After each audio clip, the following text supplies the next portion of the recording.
I'm going to tell you a story, child. One that I promised myself I wouldn't carry with me forever. But here we are, you and me. And I think it's finally time I let it out of this tired old heart of mine. I need you to listen closely. Each word is soft and fragile, just like the whispers of our survival were. Back then, during the war, we had to hold on to every word, every breath, like it might be our last. It started in the cold of night, the kind of night that bites at your skin and whispers that you're still alive only because the pain tells you so. It was a moonless night because those were the safest for movements. We couldn't risk being seen as we slinked between shadows. My brother Mark, only 10 then, clung to my hand like I was the lifeline in dark waters. I carried his weight, same as Mama carried little Anna, bundled in all the fabric we could spare. It was funny, in a sad sort of way, how the fabric wasn't really for warmth, but to muffle her tiny cries. Papa was ahead of us, with Aunt Nadia and Uncle Bela trailing behind. We moved like a chain, linked by fear, but also by love. Love is a strange thing, you know. It keeps you moving when your legs have decided they've had enough. And that night, it was all love. Love and the promise that somehow, against all odds, we'd be okay. The shouts and the sound of boots haunted the air, always too close, always just around the bend. Every step was a promise whispered against the wind. I'll protect you, no matter what. I could hear my father's breath ahead of me, each intake filled with the burden of knowing more than a child should ever know.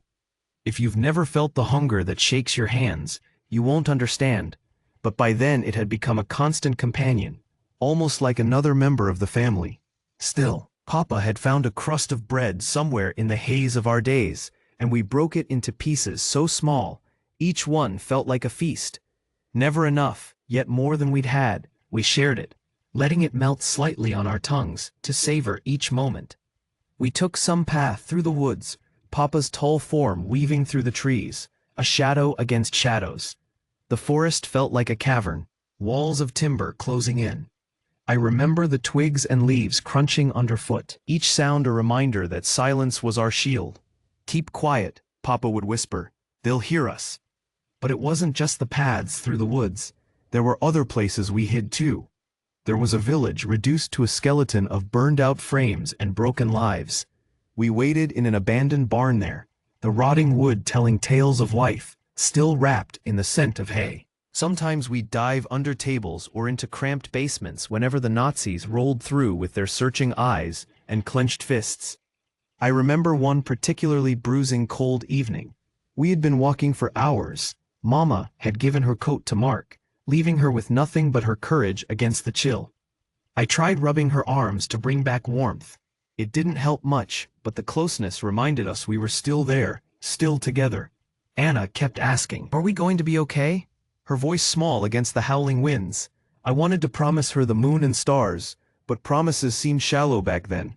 So Mama would kiss her forehead, brush the dirt from her cheeks, and tell her softly, "We're together, that's what matters." Every day was a choice, a weighing of decisions we hoped wouldn't end us. Which path might keep us alive? Should we try the mountains or the valleys? Fear etched lines on our faces, but hope, that stubborn flicker of light, she held us tight. She never let go. And then there were those moments when we thought we wouldn't find each other again. Like when the soldiers came so close, we could smell the smoke from their cigarettes. We held our breath, praying with silent lips.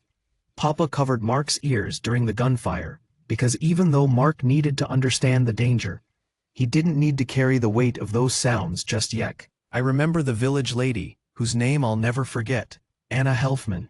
Her family had been caught, and their screams one morning were swallowed by the skies, but not by our hearts. She found us a hideaway in a cramped cellar. Before leaving, she hugged me tightly and promised, "I'll come back for you." But not all promises could be kept in those days. Sometimes, promises are just shadows, soft touches of hope we cling on to. Not all of us returned. Reflecting now, child, I think about what war does, what it takes from the soul. We carried the pain, the guilt of surviving when others didn't. These memories, they are lined with the sounds and sights of what we lost. All those days and cold nights, all that hunger, it carved us into the people we are now. War steals innocence. It rips apart the normal days, turning every moment into a desperate bid for the next. But amidst all that, there's a strange beauty in human resilience, in love. The kind of love that makes you keep moving forward, even when every step asks you to stop. I still hear Mama's voice in the quiet moments, praying under her breath, her faith a subtle line against despair. Papa saying, "Keep close, don't let go," as we held each other through the longest nights. These whispers, they were our survival in those abandoned trenches, our light in the darkest times.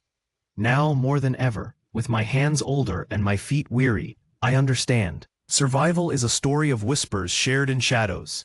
It's the humanity that beats beneath all the terror, the small acts of kindness that refuse to let hope die. So share this story with someone who needs to remember what the shadows of war left behind.